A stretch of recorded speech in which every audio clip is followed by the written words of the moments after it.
let's just go ahead and get straight to the point with this video, okay? Right in the beginning. What Trump said at Davos wasn't just aggressive. I mean, it was destabilizing. And not one line, not one claim. The entire way he talked about power, allies, and restraint. I mean, if you only argue about like one false statement, you miss the bigger danger. So here's like the through line of the speech. I mean, Trump repeatedly framed the United States as something the world should basically fear, not trust. He said allies are relieved that he is, not using force. I mean, he suggested restraint is like something he's choosing, not something required by law or norms. And he spoke as if peace is conditional. That right there is a major shift in how American presidents usually talk. So why say it anyway? Because the point wasn't policy, it was dominance, okay? He wasn't describing cooperation, he was describing submission to America. And that same framing showed up again with, Greenland. Trump didn't talk about Greenland as a sovereign place with legal protections. He talked about it as something that the U.S. had a right to. He says NATO should allow the U.S. to take it from Denmark. And then he issued a warning saying, yes, we will appreciate it. I mean, give me a break.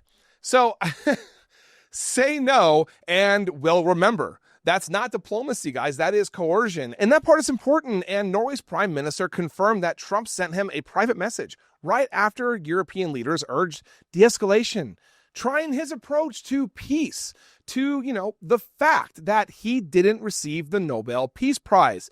The prime minister publicly had to explain that, look, Donald Trump, look, the Nobel Peace Prize is awarded by an independent committee. No. How did he not know that? I mean, give me a break. Really? I mean, not the Norwegian government. That means Trump was, linking global peace to a personal grievance based on a misunderstanding of how the Peace Prize even works or who gives it to you. That's not just alarming, it is destabilizing, okay? Everything is destabilizing. That is the goal here. Destabilize. That's all he's trying to do, okay? He also used the speech to dismiss European economies, threaten tariffs against allies, claim countries follow us, up and down, and then frame disagreements as defiance. This wasn't a policy speech by any means. It was a hierarchy speech. Okay, here is why that matters. Allies don't listen to this as, bravado.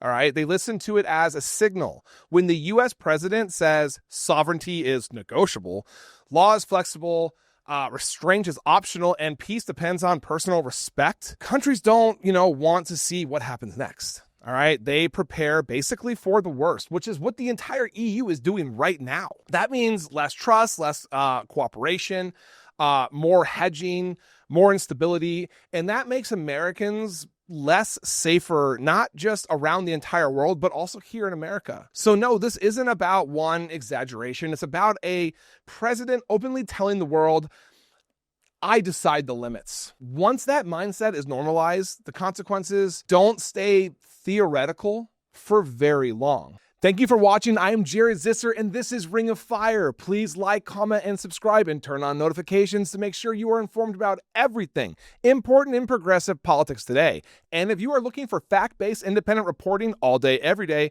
follow me here on Instagram or here on Facebook. See you in the next video.